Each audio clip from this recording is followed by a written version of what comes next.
By 2030, emerging markets and developing economies, excluding China, will require over $4 trillion in new annual investments to strengthen climate resilience and achieve development goals.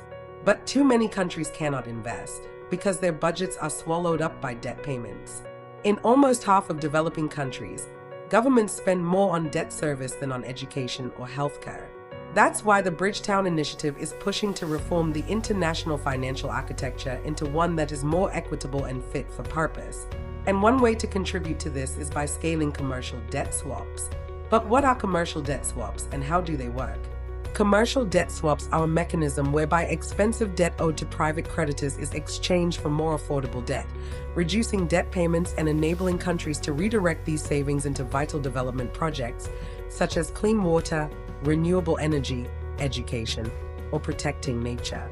And most importantly, this investment doesn't add new debt. Since 2021, almost $6 billion of commercial debt has been exchanged, generating nearly $2 billion in savings. In Barbados, the government has completed 2 swaps and is preparing to issue a third.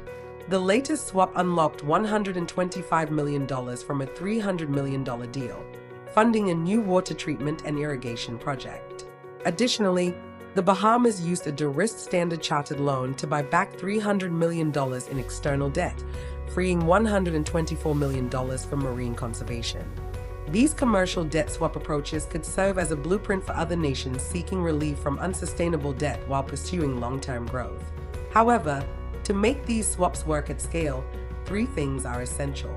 Firstly, credit enhancements, like guarantees and insurance, are vital to making commercial debt swaps work, cutting borrowing costs and boosting savings. Secondly, technical support.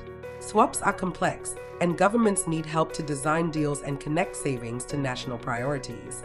Thirdly, standardization. Every deal today is bespoke. However, creating shared templates would make them faster, cheaper, and easier to replicate. Commercial debt swaps won't work everywhere, and they can't replace broader debt reforms or concessional finance. But in today's world, where concessional finance is declining and investment needs are urgent, they are powerful tools in the financing toolkit. If we get them right, commercial debt swaps could unlock billions for resilience and development, helping countries invest in a safer, more prosperous future.